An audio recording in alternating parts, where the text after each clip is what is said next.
নমস্কার বন্ধুরা, পতিত পাবন হরে চ্যানেলে আপনাদের স্বাগত। আজ শোনাবো সত্যজিৎ রায়ের লেখা খুব সুন্দর ও ছোট একটি গল্প, অভিরাম। চ্যানেলে নতুন হয়ে থাকলে অবশ্যই সাবস্ক্রাইব করবেন এবং ভিডিওটি ভালো লাগলে লাইক কমেন্ট শেয়ার করতে ভুলবেন না। অনুরোধ রইল ভিডিওটি পুরো দেখার জন্য। শুরু করছি আজকের ভিডিও। তোমার নাম কি? অভিরাম সাউ বাবু। তোমার বাড়ি কোথায়? উলইপুর গায়ে বাবু, উড়িষ্যা। বাড়িতে আছে কে? আমার দাদা আছে, বৌদি আছে, দুই ভাইপো আছে। তোমার বাড়ি যেতে হয় না? কালে ভদ্রে বাবু, আমি তো সংসার করিনি। ধান জমি আছে কিছু, দাদাই দেখে। তুমি বাড়ি গেলে বদলি দিয়ে যাবে তো? নিশ্চয়ই। তবে সে দরকার আমার হবে না বাবু। হলে বদলি দিয়ে যাব নিশ্চয়ই। বদলির কথা কেন উঠলো সেটা বলছি তোমায়। আমার সন্ধ্যাবেলা একা থাকতে ভয় হয়। আমার ভূতের ভয় আছে। আমি রান্নার লোক যাকে পেয়েছি সে ঠিকই সন্ধ্যাবেলা বেঁধে দিয়ে চলে যাবে। তখন আমার কাছে একজন লোক থাকা চাই। সে নিয়ে আপনি চিন্তা করবেন না বাবু, ও হয়ে যাবে। আমার নিজের মনে কোনো ভূতের ভয় নেই। ঠিক আছে অবিরাম। লোকটিকে বেশ ভালোই লাগলো শঙ্কুবাবুর। 40-এর কাছাকাছি বয়স, বেশ হাসিখুশি, চালাক চতুর চেহারা। স্টেট ব্যাংকের কর্মচারী শঙ্কুবাবু। এই 7 দিন হলো বদলি হয়ে পশ্চিমবাংলা আর উড়িষ্যা বর্ডারের এই ছোট শহর কাঞ্চনতলায় এসেছেন। নিজে একা মানুষ, দুখানা ঘর সমেত একতলা একটি ছোট বাড়ি পেয়েছেন, তাতে তার চলে যাবে। তবে বাড়ির পরিবেশ নিরিবিলি, তাই একজন চাকর সবসময় থাকা দরকার। শঙ্কুবাবুর ভূতের ভয়টা একটা খাঁটি ভয়। অনেক বছর ধরে অনেক চেষ্টা করেও সেটা কাটিয়ে উঠতে পারেনি। অভিরামকে শঙ্কুবাবুর দিনে দিনে বেশি ভালো লাগতে লাগলো। এমনকি কাজ তো ভালো করেই, খাটতেও পারে। আর সন্ধ্যাবেলা সে সত্যি করে শঙ্কুবাবুকে সঙ্গ দেয়। আরেকটা জিনিস শঙ্কুবাবুকে অবাক করে, সেটা হলো অভিরামের গল্পের স্টক। সে বলে যে সব গল্প সে ছোটবেলায় তার দিদিমার মুখে শুনেছেন, উড়িষ্যার অফুরন্ত রূপকথার আর উপকথা। অবিরাম ভূতের গল্প বলার মন্ত্রণাও শঙ্কুবাবুকে দিয়েছে, কিন্তু শঙ্কুবাবু তাতে আমল দেয়নি। আমি কিন্তু অনেক ভূতের গল্প জানি বাবু, অভিরাম বলল। তা হোক, ও জিনিসটা তুমি বাদ দাও। তা বেশ বাবু, তাই হোক। তবে যদি কোনোদিনও মনে হয় ভূতের ভয় কাটিয়ে উঠতে পেরেছেন তো আমায় বলবেন। তখন আমি আপনাকে ভূতের গল্প শোনাবো। দেখবেন কেমন মজাদার গল্প। তুমি নিজে ভূত মানো অভিরাম? আমার আর মানা না মানা কি আছে বাবু? ভূত থাকলে আছে, না থাকলে নেই, ব্যাস ফুরিয়ে গেল। তবে হ্যাঁ, ভূত মানেই যে খারাপ লোক হবে এটা আমি মানি না। ভালো ভূত হলে ক্ষতি কি? কথা আর বেশি আগালো না। এই ঘটনার 3 মাস পরে এক বর্ষাকালের সকালে অভিরাম শঙ্কুবাবুর কাছে এসে বলল, বাবু, দাদার কাছ থেকে চিঠি পেয়েছি।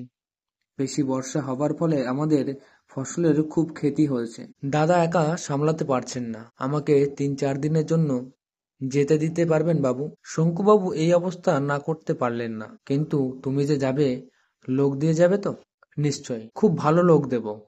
তবে সে বোধ হয় আমার মতো কথা বলতে পারবে না। তা হোক, সন্ধ্যাবেলাটা আমাকে একটু সঙ্গ দিতে পারলেই হলো। তা খুব পারবে। আপনি যতক্ষণ না শুতে যাবেন ততক্ষণ ও আপনার কাছে থাকবে। অভিরাম চলে গেল। 3 দিন পর শঙ্কুবাবু এক পোস্টকার্ড পেলেন তার ভৃত্যের কাছ থেকে। খবর ভালো নয়, আরো 3 দিন লাগবে সামাল দিতে, তারপর অভিরাম ফিরবে। শঙ্কুবাবু কি আর করেন। এদিকে বদলি চাকরটি তার বেশ পছন্দ নয়। মুখটা যেন বড় বেশি গোমড়া, যদিও কাজ করে ভালোই। পরদিন সকালে রেডিওতে খবর শুনে শঙ্কুবাবু স্তম্ভিত। তার চাকরের গা এবং তার চারপাশে বেশ অনেকখানি এলাকা জুড়ে প্রচণ্ড ঝড় বৃষ্টির ফলে হাজার হাজার লোক মারা গেছে এবং আরো অনেকে বেশি লোক গৃহহীন। শঙ্কুবাবু মাথায় হাত দিয়ে বসে পড়লেন। এই অবস্থায় কি করা উচিত তা তিনি স্থির করতে পারলেন। তিনি চিঠি লিখে লাভ নেই। অবিরামও যে লিখবে এমন কোনো ভরসা নেই। অবিরামের বদলি নিতাইও এ ব্যাপারে কিছু সাহায্য করতে পারল না। রাত 10টা পর্যন্ত বাবুকে সঙ্গ দিয়ে নিতাই উঠে পড়ল।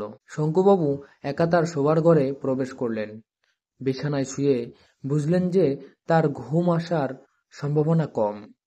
অবিরামের অভাব তিনি তীব্রভাবে অনুভব করছেন। ক্রমে রাত নিঝুম হয়ে এলো, একটানা ঝিঝি ডেকে চলেছে। এবার তার সঙ্গে শিয়ালের ডাক যোগ হলো। ক্যা হুয়া, ক্যা হুয়া, ক্যা হুয়া? হুয়া আবার কে? শঙ্কুবাবুর মাথার উপর আকাশ ভেঙে পড়েছে। ভূতের ভয়ে এর মধ্যে তার শিরদাঁড়া দিয়ে ঢেউ খেলে যাচ্ছে। ওটা কি? পায়ের শব্দ না? শঙ্কুবাবু বুঝলেন তার গলা শুকিয়ে কাঠ হয়ে গেছে। বাবু, সে কি? এ যে অবিরামের গলা।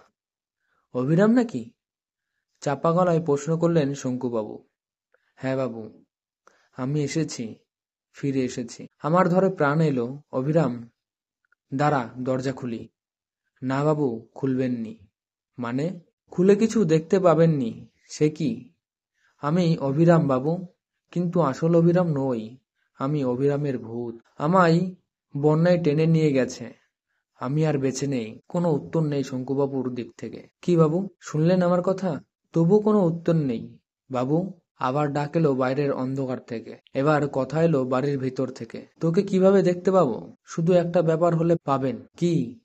আপনিও যদি ভূত হন। তা সে আর তোকে বলছি কি, তুই ভূত হয়েছিস শুনেই তো আমার আত্মারাম খাঁচা ছাড়া হয়ে গেছে। আমার দেহ ওই পড়ে আছে খাটের উপর, দৃষ্টি ঘরের ছাতের উপর। দেহে প্রাণ নেই। তবে চলে আসুন বাবু, এই এলুম বলে। আমাকে গল্প শোনাতে পারবি? ভূতের গল্প? কারণ এখন আর ভয় নেই। বাকি মরণটা গল্প শুনেই কাটিয়ে দেব। কি বলিস? যা বলেছেন বাবু, যা বলেছেন। তো বন্ধুরা, এই ছিল গল্পটি। গল্পটি ভালো লাগলে লাইক, কমেন্ট, শেয়ার এবং চ্যানেলে নতুন হয়ে থাকলে সাবস্ক্রাইব করতে ভুলবেন না। ধন্যবাদ।